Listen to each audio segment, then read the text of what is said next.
Hello English learner, selamat datang di channel YouTube Mr. Salvo. Jangan lupa siapkan buku dan pulpen kalian, catat semua yang penting.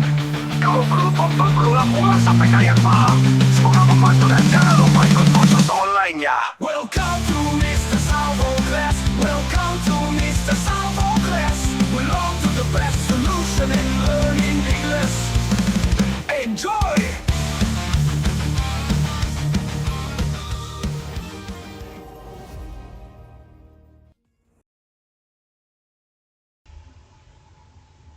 Halo English learners, selamat datang di channel YouTube Mr. Salvo. Kali ini kita akan belajar kembali bersama Mr. Salvo pastinya.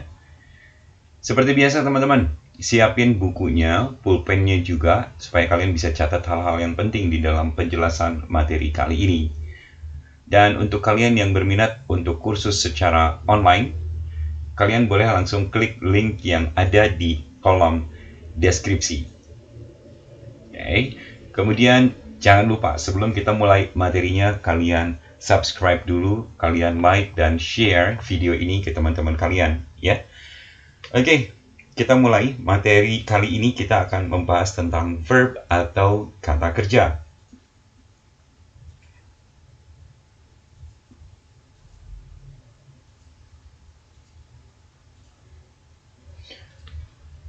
Verb atau kata kerja atau verba adalah jenis kata yang menyatakan suatu tindakan, keadaan, atau peristiwa. Dalam kalimat, kata kerja berfungsi untuk menunjukkan apa yang dilakukan oleh si subjek. Ingat di materi sebelumnya bahwa kita pernah membahas yang namanya subjek itu adalah pelaku atau yang melakukan tindakan. Nah, kata kerja adalah kelas kata yang berfungsi untuk menjelaskan suatu aksi, peristiwa, perasaan yang dialami atau dilakukan oleh subjek di dalam kalimat. Kata kerja umumnya menjadi unsur inti dalam sebuah kalimat atau biasanya kita sebut sebagai main verb ya. Kalau di dalam bahasa Indonesia kata kerja itu sebagai predikat ya, yang menjelaskan tindakan atau keadaan yang terjadi. Berdasarkan waktu, bentuk verb terbagi menjadi beberapa macam, teman-teman ya. Yang pertama adalah verb 1, kemudian verb 2, kemudian verb 3. Nah, kita bahas satu persatu, teman-teman ya. Kita bahas dulu yang verb 1. Verb 1 ini disebut sebagai kata kerja dasar atau nama lainnya adalah bare infinitive.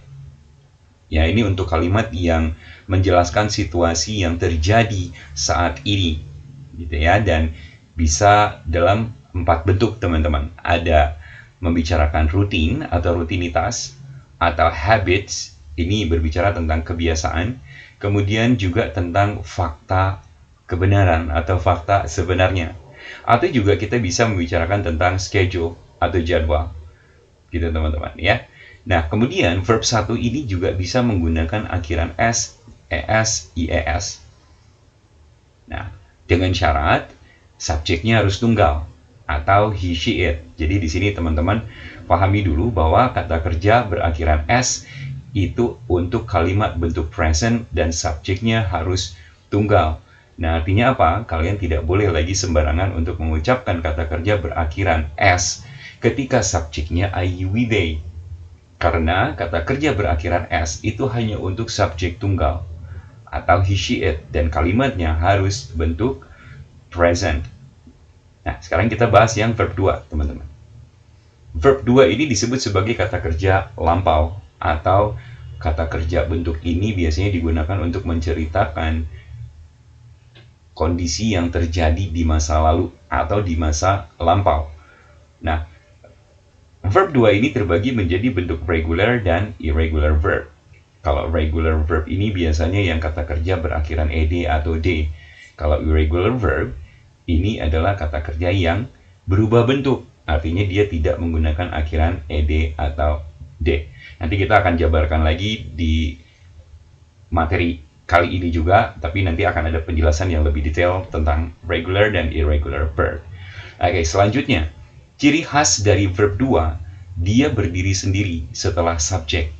Jadi tanpa disertai helping verb atau to be. Jadi kalau melihat verb 2 cukup mudah, kalian lihat aja setelah subject dia langsung bentuk lampau gitu ya. Jadi dia tidak ada helping verb, dia tidak akan menggunakan to be. Nanti akan dijelaskan di slide selanjutnya. Nah, kemudian kita bahas yang verb 3. Ini adalah kata kerja yang kita sebut juga sebagai past participle. Nah, hebatnya verb 3 ini berbeda dengan verb 2. Kalau verb 2 dia hanya untuk keadaan lampau.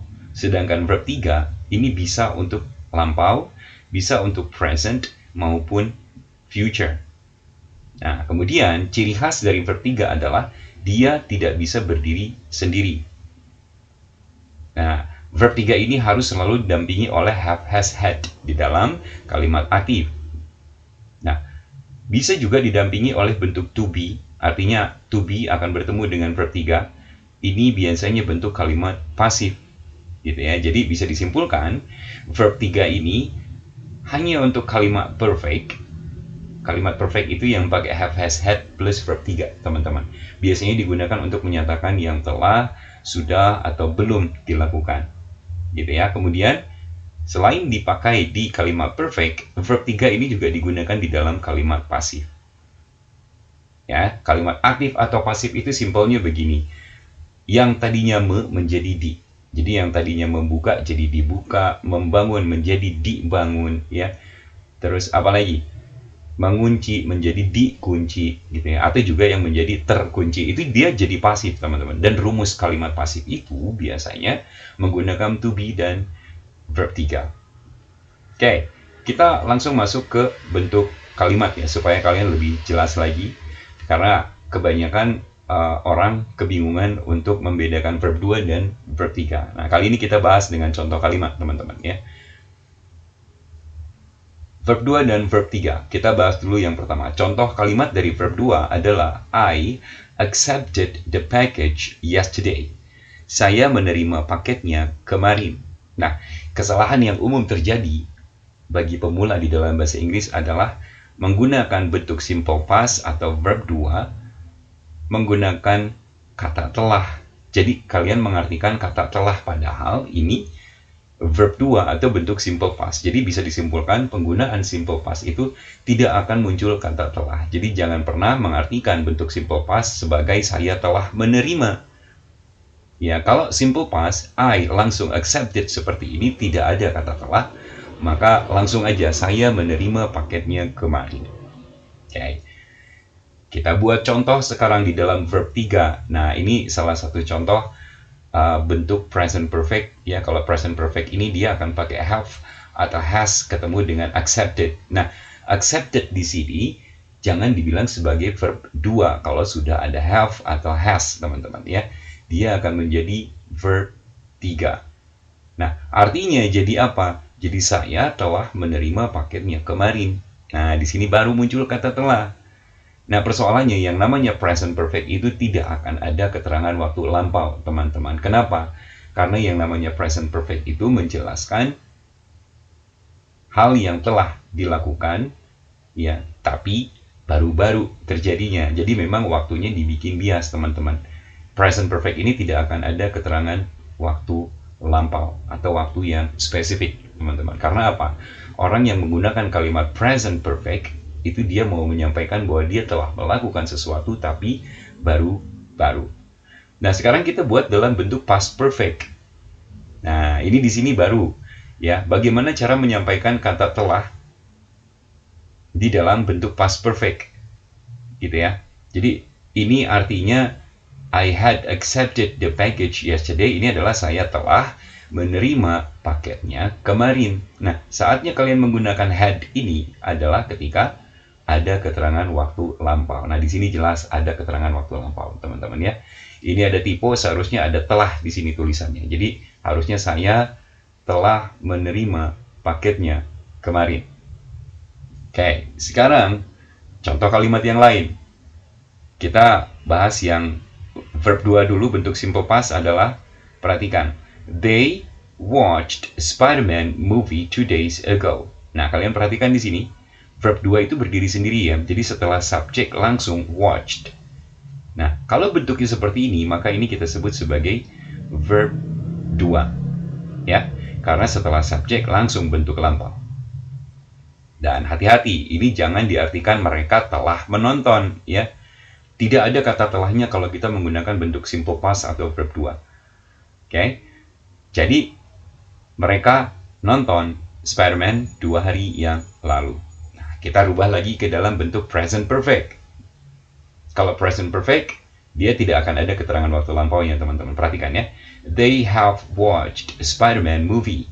Mereka sudah nonton Spider-Man, gitu ya. Kapan? Nah, ini memang tidak diperjelas keterangan waktunya, teman-teman. Karena tadi, ya, present perfect itu untuk menyatakan yang telah dilakukan tapi baru-baru terjadi. Jadi, kalau kalian ketemu kalimat atau mau membuat kalimat yang baru-baru saja terjadi, kalian harus ingat satu-satunya tenses yang menjelaskan telah terjadi tapi baru-baru terjadi adalah present perfect. Nah, kita rubah ke dalam bentuk past perfect sekarang. Ya, kalau pakai past perfect, waktunya kita menggunakan had, kemudian ada keterangan waktu lampaunya. Jadi kalau udah they had watched a Spider-Man movie 2 days ago. Nah, jelas di sini yang namanya past perfect itu adalah menyatakan yang telah terjadi, tapi telah terjadinya di masa lalu, teman-teman. Ya, nah ini perbedaannya. Lalu sekarang perbedaannya antara simple past dengan past perfect apa? Kalau simple past, dia tidak ada kata telahnya, sedangkan past perfect, dia ada kata telahnya. Persamaannya apa? Simple past memiliki keterangan waktu lampau. Past perfect juga memiliki keterangan waktu lampau karena dia menjelaskan yang telah terjadi tapi di masa lampau. Nah, tadi kan telah ya, kalau bentuk negatifnya belum gitu ya. Nah, kalau misalnya kalian menyatakan belum berarti tinggal have menjadi have not, had menjadi had not. Gitu teman-teman, ya. Oke. Ini adalah bentuk simple past. Ini present perfect ya, seperti yang sudah dijelaskan tadi, present perfect itu digunakan untuk apa? Yang telah dilakukan tapi baru-baru. Dan past perfect itu untuk yang telah dilakukan tapi telah dilakukannya di masa lampau. Ya, begitu juga contoh kalimat yang kedua. Jelas ya perbedaan antara simple past dengan bentuk perfect. Jadi kalau kalian ngomongin verb 3, ini pasti bentuknya perfect dan dia pasti ditemani oleh have, has, had. Gitu ya. Kita rubah sekarang ke dalam bentuk future. Nah, ini adalah contoh bentuk future. Jadi akan ada will plus have plus verb 3. Kalian perhatikan kalimatnya. I will have accepted the package next week. Saya akan telah menerima paketnya minggu depan. Jadi kalau di dalam future perfect ini menyampaikan akan ada yang telah dilakukan tapi di masa depan. Sama, contoh kalimat yang kedua seperti itu ya. Ditambahkan will dan have kemudian verb 3. They will have watched Spider-Man movie next Tuesday. Mereka akan telah nonton Spider-Man Selasa depan. Nah, ini menjadi future perfect. Nah, yang harus kalian perhatikan, kalian lihat di sini teman-teman ya. Kalau kita menggunakan present perfect, have accepted, maka accepted ini sedang menjadi verb 3 bentuk present. Oke. Kalau kita pakai past perfect, ada had kemudian accepted, maka dia sedang menjadi verb 3 bentuk lampau. Nah, kalau sekarang ada will, have, kemudian accepted, maka accepted di sini sedang menjadi verb 3 yang digunakan di bentuk future. Nah, inilah maksudnya bahwa verb 3 ini lebih hebat dari verb 2. Karena apa? Karena tidak hanya digunakan di lampau, dia bisa menjadi present, dia bisa menjadi past, dan dia bisa menjadi bentuk future, teman-teman. Nah, sekarang kesimpulannya, yang namanya verb 3 ini didampinginya bisa oleh have, has, had kalau dia kalimat aktif. Ya, kalimat aktif itu yang tadi dijelaskan me, ya, menjadi di itu pasif. Kalau me berarti aktif, memukul itu aktif, dipukul itu pasif. Nah, Kalau sekarang verb 3 didampingi oleh bentuk to be, maka dia kalimat pasif. Jadi jelas di sini bahwa yang namanya verb 3 ini didampinginya, kalau tidak dengan have has had, maka dia akan didampingi oleh bentuk to be. Kalau kalimat pasif, ya. Contoh kalimat pasif seperti apa? Nih, lihat. This house is built by my father. Lihat di sini ada bentuk to be, kemudian verb 3. Nah, ini dia kalimat pasif, ya. Rumah ini dibangun oleh ayahku. Contoh yang kedua. Pasopati Bridge has been built by the government. Nah, jembatan Pasopati telah dibangun oleh pemerintah. Gitu teman-teman, ya. Jelas ya, itu adalah contoh kalimat pasif. Kalau bukan to be ketemu verb 3, dia pasti kalimat aktif. Gampangnya seperti itu, teman-teman. Nah, sekarang kita bahas lagi, kalau tadi kita membahas tentang verb atau kata kerja berdasarkan timing atau waktu. Nah, sekarang kita bahas bentuk kata kerja berdasarkan fungsinya. Nah, kita lihat di sini, verb terjadi menjadi berapa bagian ya? Ada action verb, ada stative verb, ada transitive verb, ada intransitive verb, linking verb, helping verb, modal verb, regular verb, irregular verb, phrasal verb, dan infinitive verb, dan gerund. Nah, kita akan bahas satu persatu di materi ini sekarang, teman-teman.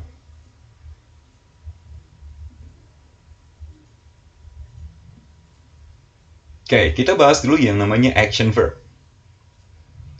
Apa itu action verb? Action verb adalah kata kerja yang menunjukkan suatu tindakan yang dilakukan oleh subjek di dalam kalimat. Tindakan ini bisa berupa kegiatan fisik seperti berlari, makan, gitu ya. Atau dapat dikatakan action verb ini adalah tindakan yang dapat dilihat oleh orang lain. Contohnya, run, berlari, write, menulis, talk, bicara, eat, makan, jump, loncat, walk, jalan, climb, memanjat, swim, berenang, build, membangun, scratch, mencakar. Ini adalah bentuk-bentuk action verb atau kata kerja yang bisa dilihat orang, ya, kegiatan yang bisa dilihat oleh orang lain. Sedangkan stative verb adalah kata kerja yang menjelaskan keadaan, perasaan, kepemilikan, pemikiran, gitu ya, atau indera. Jadi ini bukan tindakan yang bisa dilihat orang lain secara langsung sebetulnya, ya. Kata kerja ini tidak dapat dilihat, lebih mengutarakan ke perasaan, teman-teman. Contohnya adalah realize, menyadari, want, pengen atau ingin, kemudian need, butuh, think, berpikir, consider, mempertimbangkan, imagine, membayangkan, feel, merasakan. Nah, ini adalah bentuk stative verb, gitu ya, karena ini tidak bisa dilihat orang secara langsung, karena yang lebih tahu dan bisa melihatnya adalah orang yang melakukannya, teman-teman, ya. Sekarang transitive verb. Transitive verb adalah kata kerja yang digunakan untuk menjelaskan melakukan apa terhadap suatu benda. Biasanya transitive verb ini akan diikuti oleh kata benda, pronoun. Pronoun itu kata ganti, teman-teman ya, atau noun phrase. Noun phrase ini adalah frasa kata benda. Nah, kita lihat langsung contohnya, teman-teman. He kicked the ball. Nah, di sini kalian lihat ya, bahwa si subjeknya melakukan apa terhadap suatu benda. Jadi, kicked di sini sedang menjadi transitive. Kenapa? Karena kata kerja ini digunakan untuk menjelaskan melakukan apa terhadap suatu benda. Nah, kalimat yang kedua, she pinched her boyfriend. Dia mencubit pacarnya. Bisa kalian lihat ya, pinch di sini adalah kata kerja yang menjadi bentuk transitif karena pinch ini digunakan untuk apa? Menjelaskan melakukan apa terhadap. Nah, her boyfriend ini jadinya kata ganti, teman-teman ya. Nah, pronoun ini adalah kata ganti dan pada dasarnya dia juga bersifat sebagai benda. Cuman ini bentuknya adalah pronoun, kata ganti. Nah, kemudian kalimat yang ketiga adalah contoh ketika berhadapan dengan noun phrase. He bought 3 paintings. Dia membeli 3 lukisan. Nah, 3 paintings ini adalah bentuk dari phrasal atau bentuk frasa dari noun atau noun phrase. Nah, ini ada tipe nih, harusnya ada H di sini ya, tree. Ini bukan tree, ini pohon, harusnya tree.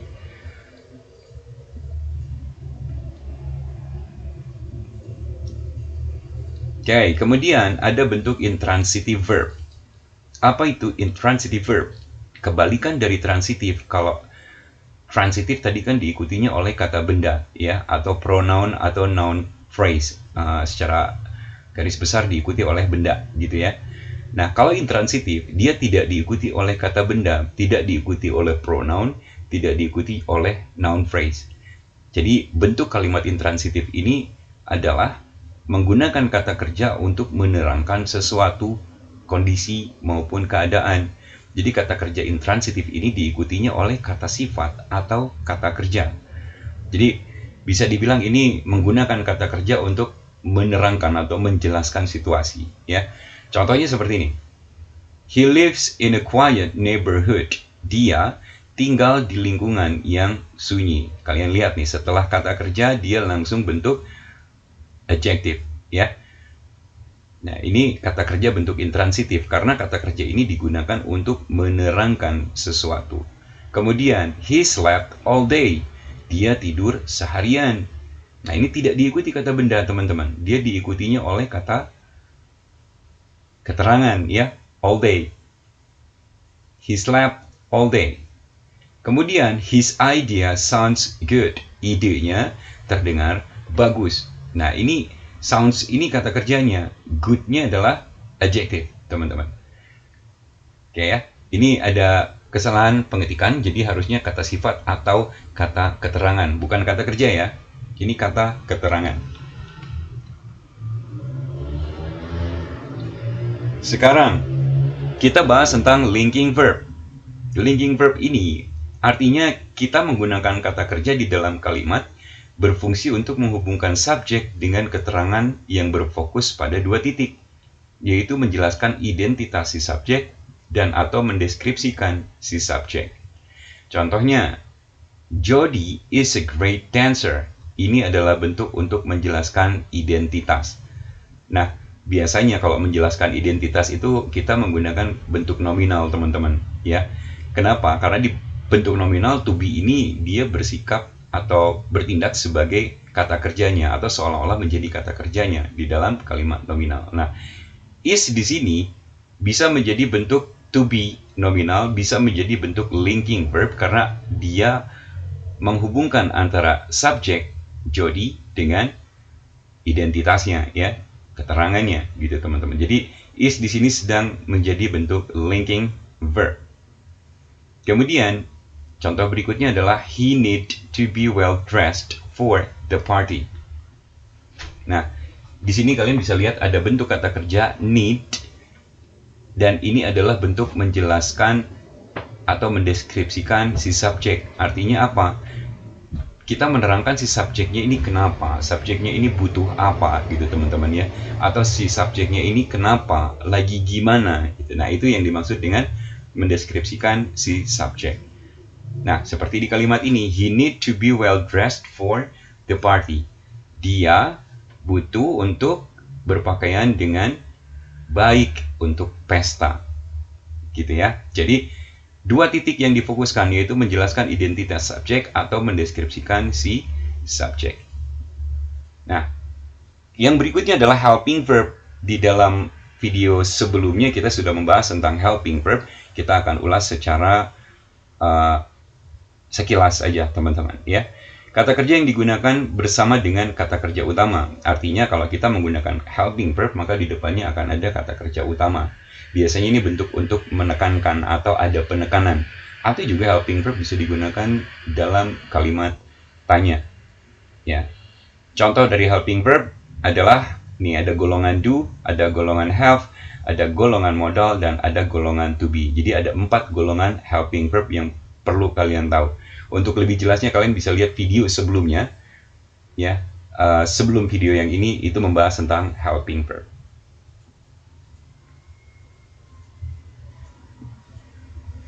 Kemudian kita bahas tentang modal verb.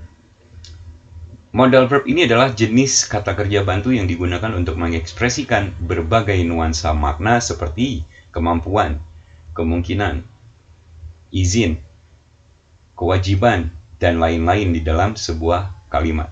Kata kerja modal ini tidak bisa berdiri sendiri, teman-teman, melainkan dia selalu digunakan bersama dengan kata kerja utama di depannya. Nah, modal verb ini selalu diikuti oleh bentuk verb 1. Ya, di slide awal sudah kita bahas bahwa modal verb ini akan diikuti oleh bentuk verb 1. Contoh dari modal verb adalah will, akan, would, ya, shall, should, can. Ini kebiasaan nih, can, could, ya. Kemudian may ini kemungkinan. Kemudian must ini keharusan, ya. Have to juga harus, ya. Sekarang membahas tentang regular verb. Regular verb ini kita sebut sebagai kata kerja beraturan atau kata kerja yang biasanya berakhiran ed atau d. Digunakan untuk bentuk lampau biasanya, teman-teman. Ya, contoh dari regular verb adalah received, accepted, realized, finished, dan sebagainya, ya, yang berakhiran ed atau d. Sedangkan irregular verb adalah kata kerja yang tidak beraturan, yang biasanya tidak berakhiran ed atau d. Kata kerja bentuk ini biasanya berubah bentuk atau bahkan sama bentuknya, yang pasti dia tidak berakhiran ed atau d. Contohnya adalah run, ran, run. Ini verb 1, verb 2, verb 3-nya, teman-teman, ya. Become, became, become. Nah, ini unik kalau become. Dia become verb 1, became-nya verb 2, verb 3-nya kembali menjadi become. Kemudian ring, rang, rung. Drink, drank, drunk. Nah, kalau ini adalah bentuk yang sama, ya, verb 1, verb 2, verb 3-nya. Put, put, put. Ini build, verb 1, build pakai T, itu verb 2, kemudian build juga, ini I-nya hilang ini, ya. Jadi build, ini verb 3. Kemudian sell, sold, sold. Sell ini verb 1, sold ini verb 2, ini verb 3-nya. Nah, ini kalian bisa lihat di sini tidak berakhiran ed atau d, makanya dia disebut sebagai irregular verb.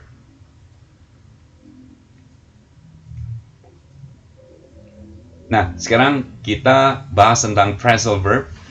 Phrasal verb adalah gabungan kata kerja. Seperti di awal pernah kita bahas, yang namanya frasa itu adalah gabungan kata yang akhirnya memiliki makna. Jadi kalau dipecah dia punya makna masing-masing, ketika digabungkan kata tersebut menjadi memiliki pengertian sendiri. Oke. Jadi ini bukan hanya sekedar menggabungkan kata, tapi menciptakan satu kesatuan kata yang memiliki makna tersendiri. Contohnya, turn on, menyalakan, turn off, mematikan, carry on, membawa, get over, ya, get over ini kayak melalui atau melewati. Kemudian look after, ya, mencari, gitu teman-teman. Kemudian infinitive. Apa yang dimaksud dengan infinitive verb? Infinitive verb adalah bentuk dasar dari kata kerja yang biasanya diawali dengan kata to.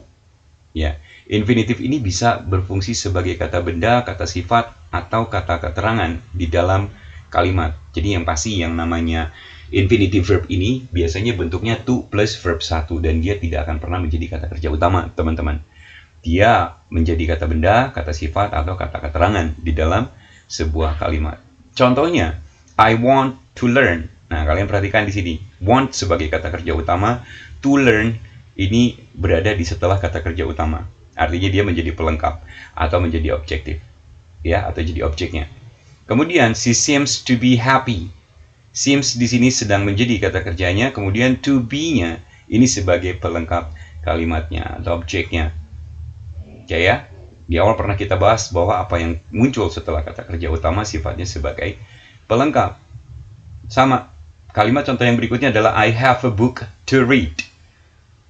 Have-nya sebagai kata kerja utama, maka to read-nya ini sebagai pelengkap kalimatnya, ya. Nah, ini adalah contoh yang bentuk infinitive verb menjadi subjek. To travel is my dream. To travel ini bisa menjadi kata benda atau subjek, gitu teman-teman, ya. Kemudian, I need to finish my homework. Nah, ini kata kerja, kemudian ini to, finish. Nah, perhatikan, dia tidak akan pernah menjadi kata kerja utama, teman-teman. Nah, kalimat yang selanjutnya adalah she is happy to see you.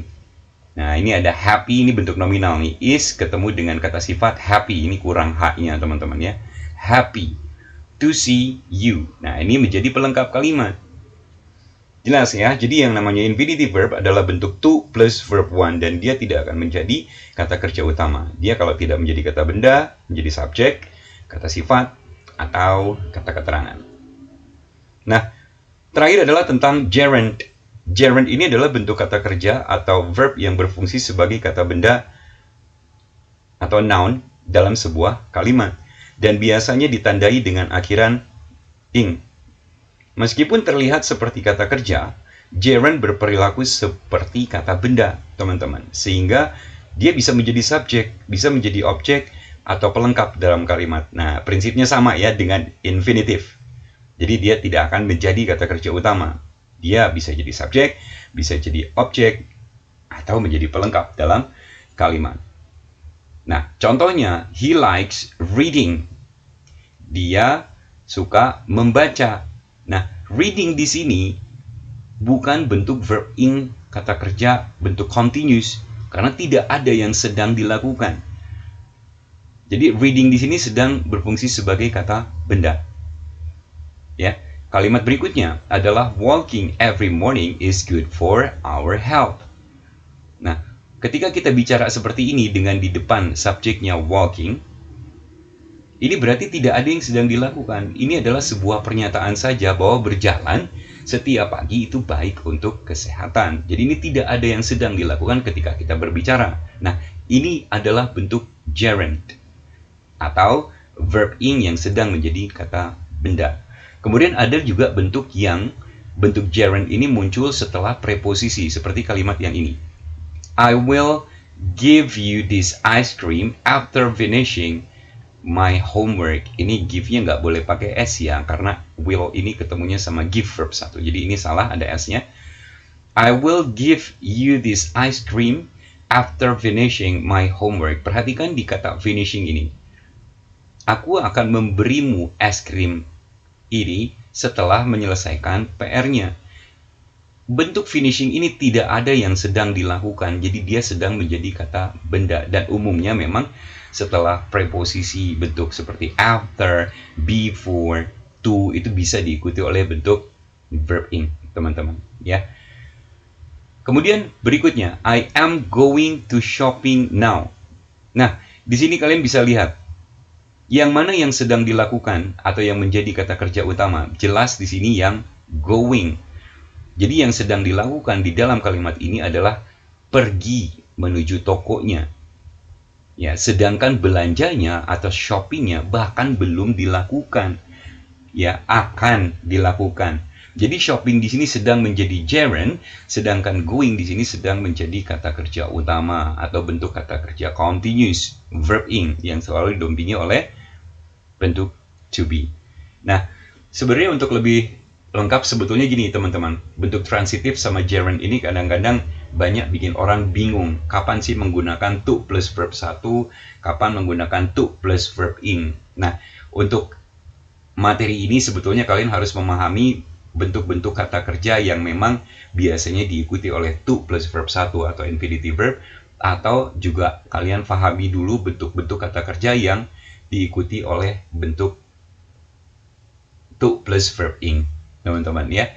Nah, materinya nanti akan aku share juga ya. Kalau misalnya kalian install aplikasi Android-nya Salvo, kalian akan tahu materi-materi ini lebih detail lagi, teman-teman.